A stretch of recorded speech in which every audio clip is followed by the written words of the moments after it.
Hi, Billy here from Monster Lake Ranch, where the fish are big and the West is wild. Today's lesson, get away from it all. The staff was getting ready for a party in our saloon, and we were playing with the TV system to make sure it worked properly for the event. Sometimes the TV out here doesn't work right away because the mountains are in the way. As we scanned through the channels searching for the one we needed, there was breaking news of protests in the streets of the cities. Angry people carrying signs and chanting nasty statements about our country flooded the saloon atmosphere where a party would be held that night. The staff stopped what they were doing, and we all stood and watched the world in chaos. It seemed foreign to us because on this ranch we seek peace for ourselves and our guests. I personally understand how healing this ranch has been. Over a year ago, when I first drove the long driveway to the ranch office to check in, I heard silence. I came from the city where silence cannot be heard. Words, thoughts, emotions, feelings all somehow keep us from hearing what only silence can tell us. I came here as a wounded soul myself, and the fresh air, the mountain ranges, the incredible sunrises and sunsets seared shut the hole in my heart. I had to get away from the city so my soul could live again and feel again and love again.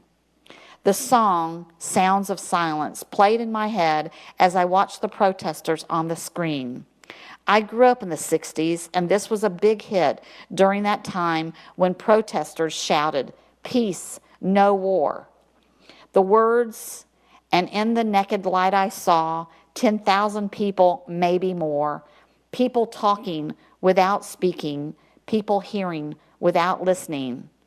That is what those protesters looked like to me, because in the city there's a lot of talking, no speaking, and a lot of hearing and no listening. The writer of the song, Paul Simon, was once asked what the lyrics meant. His answer, "What you see around you are people unable to love each other." Unable to love each other. That's what the city can do to you. Too much, too soon, too fast. That's city life. And sometimes that's business life. The angry voices on the TV seemed out of place on the ranch. Their vile comments pierced the clean air, and I turned away and looked at Joshua's Mountain just outside the big picture window. Joshua's Mountain was named after a young man who was accused of cheating in a poker game in town. To get away from the angry men at his table, he jumped on his horse and rode out of town into the mountains to hide out. Unfortunately for Joshua, he was found by a mob of angry men, and he was not given a fair trial. He was accused, found guilty by the mob, and he was killed on that very mountain. That's what they did in the old days of the West, before the rule of law came to be. A staff member turned off the TV and said, "Enough of that. Their bad juju is harming our party room." Everyone went back to work preparing the saloon for a fun night, and I noticed in my head what I had just learned. 1, you must get away. There are people who go through life working 24/7 and never stop. They never take a vacation. They don't stop to breathe in fresh air. They don't attend their kids' soccer games. They work, work, work, and then they die. Get away, clear your head, shake off the city grime, and ride a horse, catch a fish, or take a ride in the park.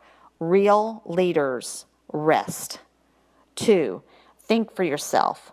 Mob mentality doesn't work. It didn't appear to be helping anything in the city streets, and it certainly didn't help Joshua on his mountain.